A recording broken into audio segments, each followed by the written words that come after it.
तो सबसे पहली बात, जो लोग फैमिली में रहते हैं उनके बारे में हम बात करते हैं, ठीक है? जो लोग फैमिली में रहते हैं वहाँ पे प्रॉब्लम क्या आती है कि आते-जाते जो बोला जाता है, इग्नोर करो, कितना इग्नोर करें, क्या-क्या इग्नोर करें, कहाँ तक इग्नोर करें? तो सबसे पहली बात, किसी का हस्बैंड अगर दारू पीता है, कोई ड्रिंक करता है, कुछ खाता-पीता इस तरह की चीज़ें हैं, फिर घर में गालियाँ निकालता है, बच्चों के साथ झगड़ा करता है, सबको उल्टा-सीधा बोलता है, तो वहाँ पे हम क्या करते हैं? वहाँ पे हम अगले दिन सुबह ट्राई करते हैं, उसको समझाते हैं, या रात को भी उसके साथ झगड़ा होता है, ठीक है, फिर हम ट्राई करते हैं, उसको समझाते हैं, फिर अगले दिन फिर करता है, फिर अगले दिन फिर समझाते हैं। तो यहाँ पे कहने का मतलब है कि उस रिश्ते को लेके हम चलते हैं, कैरी करते हैं। वहीं अगर हमारे बच्चे, ऐसा नहीं है कि हमारे बच्चे कुछ गलत नहीं करते, गलत नहीं बोलते, तो वो भी गलत करते हैं, गलत बोलते भी हैं, उनकी बात को जब हम इग्नोर करते हैं, इग्नोर भी नहीं भी करते तो उन्हें समझा दिया जाता है कि ये चीज़ ठीक नहीं है, मत करो ऐसा, है ना? क्योंकि हम पेरेंट्स हैं, हमारी रिस्पॉन्सिबिलिटी बनती है। तो समझा दिया जाता है, बच्चा फिर अगेन सेम तरह की मिस्टेक 1 बार, 3 बार, 4 बार, 5 बार करता है। क्योंकि ये माइंड है उसका, बच्चों का इस तरह के होता है, क्योंकि जैसे एनवायरनमेंट में रहते हैं, जो चीज़ें देखते, सुनते, करते हैं, या एनवायरनमेंट अच्छा हो, तो भी फ़ोन और टीवी एक ऐसी चीज़ हो गई है जिससे बहुत कुछ बच्चे खुद ब खुद सीख जाते हैं। तो वहाँ पे भी हम बच्चों को समझाते हैं, उनको बोलते हैं कि देखिए ये चीज़ ठीक नहीं है, ये है, वो है, झगड़ा करना होता है, जो भी करना होता है सब हम सब करते हैं। ऐसा तो नहीं है कि बच्चे को घर से बाहर निकाल देते हैं, ये तो नहीं करते हैं हम। ऐसा भी नहीं है कि हम हस्बैंड को घर से बाहर निकाल देते हैं, ये भी नहीं करते हैं। लेकिन वहीं अगर सास-ससुर की बात आती है तो हम उन्हें वृद्धा-आश्रम छोड़ आते हैं। और मुझे तो हैरानी, मतलब मुझे रोना आया वो चीज़ देख के कि एक बेटा खुद अपने हाथ से, मतलब अपने पेरेंट्स को वृद्धा-आश्रम में छोड़ के आ रहा है। और वहाँ पे जब उससे रीज़न पूछा जा रहा है, तो वो बता रहा है कि या तो ये मेरे घर में रह सकते हैं, या फिर मेरी वाइफ़ ही मेरे घर में रह पाएगी, क्योंकि नहीं बनती है दोनों की, ठीक है? उसने ये नहीं कहा कि मेरी नहीं बनती है इनके साथ, उसने कहा कि इन दोनों की नहीं बनती है, और उसके बीच में जो है ना, मैं फिर फुटबॉल बन जाता हूँ। तो ऐसे में मैं क्या करूँ? तो उन्होंने बोला कि फिर तो वाइफ़ को भी वृद्धाश्रम छोड़ना चाहिए था। माँ को ही क्यों छोड़ने आए? माँ को घर रख लेते, वाइफ़ को छोड़ देते वृद्धाश्रम। तो वहाँ पे हुआ ये कि वहाँ पे समझ आया कि वाइफ़ के बिना काम नहीं चलता, क्योंकि बच्चों को भी माँ चाहिए, कहीं न कहीं हस्बैंड को भी वाइफ़ चाहिए, बट माँ क्या है, अब उसका जो काम है वो पूरा हो चुका है। माना जाता है ना, कई बार जैसे तबीयत भी खराब हो जाती है, तो हम ज़्यादा टेंशन नहीं लेते हैं। जब माँ की तबीयत खराब होती है तो क्या सोचते हैं कि नहीं-नहीं ऐज है, इस ऐज में ये हो जाता है। तो अब मतलब एक ऐज होने के बाद हम मानते हैं कि अब इन पेरेंट्स को कुछ भी कभी भी हो सकता है और कोई टेंशन वाली बात नहीं है। वहीं अगर वाइफ़ की बात की जाए तो हम वहाँ पे सोचते हैं कि इसकी अभी ज़रूरत है, और माँ की जो ज़रूरत है वो ख़त्म हो चुकी है। ठीक है? तो इसमें जब हम वहाँ एडजस्ट कर लेते हैं, हस्बैंड के साथ एडजस्ट करते हैं, बच्चों के साथ एडजस्ट करते हैं, बट पेरेंट्स के साथ एडजस्ट नहीं करते। तो आई वाज़ सरप्राइज़्ड कि एक बेटा ये बातें बोल रहा है, तो मैं यहाँ पे ये कहना चाहती हूँ, जिसने भी जो माँ को वृद्धाश्रम छोड़ने जा रहा है, मैं कह रही हूँ उसका भी जो फ्यूचर है ना, वो भविष्य है, वो भी उज्जवल नहीं है, उसके बच्चों का भी उज्जवल नहीं है। मैं साफ बता रही हूँ आपको, आपको लगता होगा अभी कि हाँ, ये चीज़ इस तरह से है, ये ऐसे, जो भी हो reason X, Y, Z, reason हज़ारों हो सकते हैं जैसे मैंने आपको बताया। तो हो सकता है उस माँ की ही गलती हो, मैं ये नहीं कह रही वो माँ गलत नहीं है, मैं कह रही हूँ उस माँ की ही गलती है, वही गलत है। मान लिया कि वो बहुत ज़्यादा गलत चीज़ें बोलती है, कुछ करती है। आप एक बात बताइए, जब वहाँ पे एडजस्ट करते हैं तो माँ के साथ एडजस्ट नहीं कर सकते?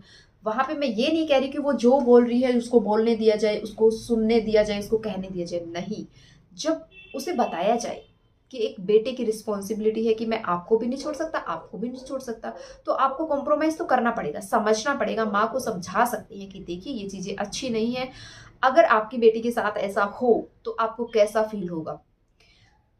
अब बात यहाँ पे आती है कि नहीं, समझते नहीं है, माना जाता है ऐसा कि वो समझते नहीं है।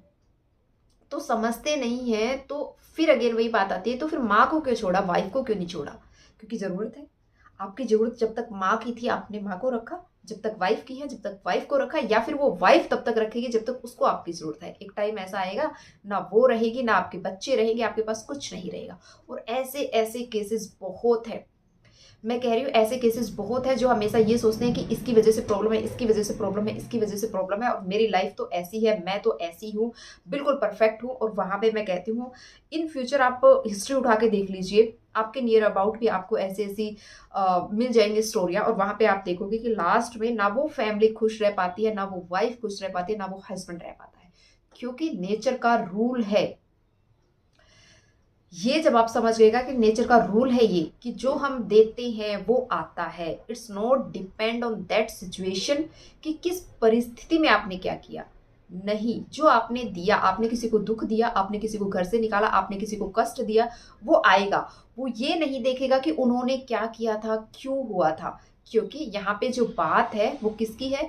पेरेंट्स की है, जिन्होंने आपको जन्म दिया, जो कारण बने यहाँ पे इस पृथ्वी पे आने का। जो भी ऐसो आराम आज आपके पास है, मैं मानती हूँ कि मेरे पास जो है वो मेरे पेरेंट्स की वजह से है, मेरे हस्बैंड के पेरेंट्स की वजह से है। तो सेम हर किसी के पास वो जो भी चीज़ है ना, फैसिलिटीज है, वो उन पेरेंट्स की वजह से है। तो प्रॉब्लम आती है कि करे क्या। करने का देखिए, रिस्पॉन्सिबिलिटी सिर्फ एक बंदे की होती है। जो माना जाता है ना कि एक मैं तो ठीक हूँ, सामने वाला ठीक नहीं है, लेकिन मेरा ऐसा, और हम वेट भी करते हैं कि दोनों चीज़ें ठीक होंगी तब चीज़ें ठीक होंगी। जब आप इन चीज़ों का वेट करते हो तब तो बिगड़ जाती हैं।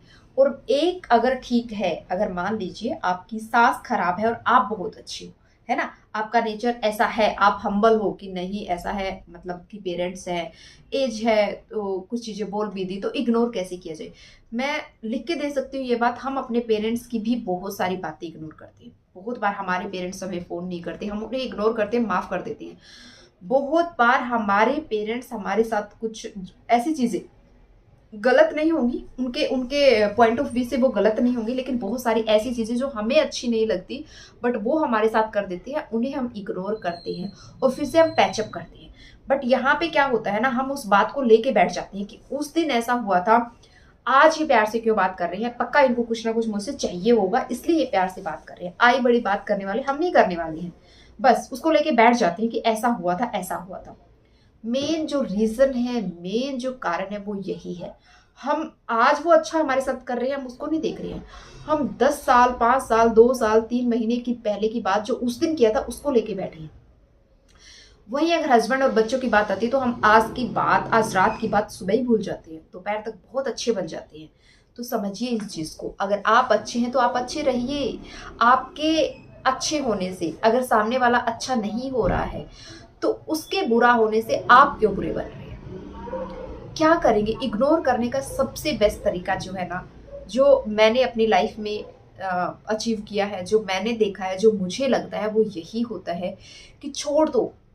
डिपेंड मत रहो कि मैंने इसको प्यार से बोला है तो ये प्यार से बोलेगा, मैं प्यार से बोलूंगी, सामने वाला लठ मार भी बोल सकता है। ये जब आप रखोगे ना, क्यों क्यों ऐसा बोला, क्योंकि मैं जो हूं मैं वो बोलूंगी, वो जैसे हैं वो वैसा बोलते हैं, क्योंकि उनका नेचर वैसा है। हम किसी का नेचर चेंज नहीं कर सकते। कितने पेरेंट्स हैं जो बचपन से लगे अपने बच्चों को सुधारने में। बचपन से बच्चा चोरियां कर रहा है, कुछ कुछ कर रहा है, कुछ कुछ कर रहा है, और 4 बच्चे हैं उस घर में, बाकी 3 ठीक है। एक बच्चा इतना निकम्मा है कि चोरियां कर रहा है, वहां से शिकायतें आ रही हैं, वहां से शिकायतें आ रही, पूरे मोहल्ले से शिकायतें उसकी आ रही हैं, और बचपन से पूरा खानदान उसको सुधारने में लगा हुआ है। सॉरी। और नहीं सुधार पाता है। सबने लग के कोशिश कर ली, आज वो 40 साल का होके भी उनकी हरकतें वैसी ही हैं। कोई भी नहीं सुधार पाया, झूठ बोलना, चोरी करना सब कर रही है, नहीं सुधार पाया। कहने का मतलब क्या है कि नेचर को, किसी के भी नेचर को चेंज करना इतनी आसानी नहीं है। हाँ, हम अपने नेचर को चेंज बहुत ईजिली कर सकते हैं। जब हम सोचते हैं कि दूसरा अच्छा बने, दूसरा मेरी इस बात को समझे कि मैंने जो कहा है यही सही है, यही करो, ऐसे ही करो, वो कभी नहीं होता है। आप एक बार अच्छे बन जाइए। सामने से कोई बोल रहा है कि हाँ ये काम ऐसे नहीं होगा, ये काम ऐसे होगा, तो ठीक है, ये काम ऐसे होगा, कर लीजिए। जब उनके सामने इसका रिजल्ट आएगा, है ना, वो हर कोई चीज, जब फैमिली में कोई बात होती है तो वो पर्सनली एक बंदे से रिलेटेड नहीं होती, वो पूरे परिवार की होती है। तो समझिए उस चीज को। आप सोचते हैं मेरी इंसल्ट हो जाएगी, मेरा ये हो जाएगा, फिर आप करने वाले बनिए। पेरेंट्स करते हैं ना, बहुत घर मैंने ऐसे देखे हैं जिनमें बच्चे इतने निकम्मे हैं कि अपना सिर्फ करते हैं। उन्हें किसी शादी पार्टी फंक्शन में जाता है तो बहुत धूमधाम से जाते हैं, उन्हें जो भी करना होता है बहुत अच्छे से करते हैं। जब पेरेंट्स की बारी आ जाती है कुछ ऐसी कि कुछ ये वाला काम करना है बेटा, इस तरह से करना, तो वहां पे पिछड़ जाते हैं कि हमारे पास पैसा नहीं है, हम नहीं कर सकते। तो वहां वो पेरेंट्स पूरा परोस के देते हैं कि लो भाई हमने कर दिया, तुम कम से कम जाके खड़े तो हो जाओ। तो जब वो ऐसा करते हैं, जब वो कर सकते हैं ऐसा, है ना, नहीं तो वो भी छोड़ दे कि तुम नहीं कर रहे तो हम क्यों करें। पेरेंट्स जो है वो समाज की रिस्पॉन्सिबिलिटी की वजह से, समाज की वजह से, या फिर अपने परिवार को एकजुट करके रखने की वजह से रिस्पॉन्सिबिलिटी निभाते हैं कि चलो बेटा ठीक है हम कर देते हैं, तुम एटलीस्ट साथ तो चलो। फिर वो साथ चलने के लिए तैयार हो जाते हैं। और जब वहाँ पे उनका कुछ पर्सनल काम आता है उसको बहुत अच्छे से कर लेते हैं फिर वो। लेकिन जैसे ही माँ बाप की चाहे दवाइयाँ ही क्यों ना दिलवानी पड़ जाए, वहाँ पे जब बात आती है तो फिर आ जाता है हमारे पास पैसे नहीं, हमारे ये नहीं। क्या कर हो क्या रहा है, समझिए चीज़ों को। सिर्फ अपना नज़रिया जो है उसको चेंज करना है, और अपना जो क्या बोलते हैं सोच है उसको चेंज करना है। कि जब हम 4 बातें अपनी माँ की इग्नोर कर सकते हैं, या फिर हम अपने हस्बैंड की इतनी गलतियाँ, इतनी चीज़ें इग्नोर कर रहे हैं, तो क्यों हम उन पेरेंट्स की नहीं कर रहे हैं? जिनकी वजह से हम हैं, हमें चाहिए उनकी जो दौलत है उसका जो हिस्सा है ना, वो तो हमें पूरा चाहिए, जो हमारे हिस्से में आता है। भाई कहाँ से आता है तुम्हारे हिस्से में? किसने कह दिया कि पेरेंट्स की प्रॉपर्टी बच्चों की होती है? कहाँ? किसने बोल दिया ये चीज़? नहीं, जब आप उनका कर ही नहीं रहे हो, उन्हें कुछ मान ही नहीं रहे हो, कैसे? वो तो पेरेंट्स है कि जो हम्बल है वो करते हैं ये सब चीज़ें।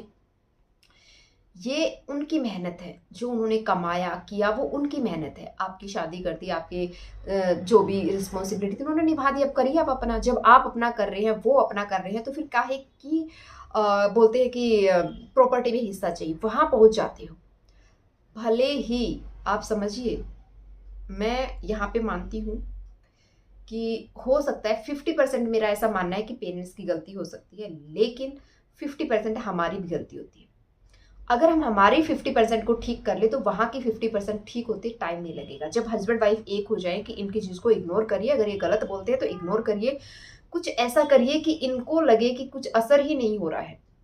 जब हम इग्नोर करने लगे ना कि ठीक ठीक है, अब मान लिया ना, जब वो बीमार होते तो मान लेते हैं ना कि बूढ़े हैं, एज है, ये सब होता रहता है। इसी तरह से उसको भी मान लो कि एज है, बोलते हैं, बोलने दो। बोलने से क्या होता है मुझे ये नहीं समझ आता। इस तरह से मानना चाहिए कि वो इंसान बीमार है, वो इंसान बीमार है, उसकी मानसिक स्थिति ठीक नहीं है, वो इस तरह की चीजें कर रहा है। जब हम इस तरह से करने लगते हैं चीजों को, तो मैं कहती हूँ 80% धीरे धीरे करके प्रॉब्लम सोल्व होती है। फिर धीरे धीरे करके वो बंदा भी जो इस तरह से बोल रहा था ना, वो कम बोलना स्टार्ट कर देता है। रिएक्शन तब जब हम एक बात बोलते हैं, सामने से 3 आती है, फिर हम 5 बोलते हैं, फिर और ज्यादा आती है। जब हम देंगे ही नहीं, जवाब ही नहीं देंगे, जब हमें पता है ना कि इनका नेचर है। कुछ लोग देखे हो ना कि बोलते रहते बोलते रहते बोलते रहते हैं, कुछ बीमारी उनको जब हो जाती है, कोई नहीं सुनता उनकी, वो गलत भी बोलते हैं, सही भी बोलते हैं, किसी को पत्थर उठा के भी मार देती है। तो हमारा माइंड सेट है कि कहाँ पे और किसकी और कितनी बात हमें सहन करनी है, कितनी बात हमें सहन नहीं करनी है, और इसी वजह से सारी प्रॉब्लम्स होती हैं। तो प्लीज समझिए इस चीज को। देखिए कि किस तरह से आप, हर किसी की सिचुएशन अलग है, आप अपनी देखिए कि आप इसे बेहतर कैसे बना सकती हैं। जब आप अपने माइंड में ये बात धारण कर लेते हैं, जब आप ये सोच लेते हैं कि मुझे बेहतर करना है, ये उम्मीद नहीं रखना कि इन्होंने बेहतर करना है, मुझे बेहतर करना है, और किस तरह से मैं बेहतर कर सकती हूँ। मैं कहती हूँ एक औरत सब कुछ कर सकती है। क्यों आपको हर एक छोटी छोटी बात अपने हस्बैंड को बताने की, ये हो गया, माँ ने ऐसे बोल दिया, ससुर ने ऐसे बोल दिया, बच्चों ने ऐसे कर दिया, उसने क्यों करना? यही रीजन है जब बातें बढ़ती हैं। स्टॉप। जब उस बात का कोई फैमिली पे इफेक्ट नहीं होने वाला है, उसका कोई मीनिंग नहीं है, तो उस बात को वहीं खत्म कर दीजिए। जब आपने ये स्टार्ट कर दिया तो धीरे धीरे आपकी प्रॉब्लम खत्म होने लगेंगी। आपको फील भी नहीं होगा कि आप कहाँ रह रहे हो, कौन आपके साथ है, क्या बोल रहा है।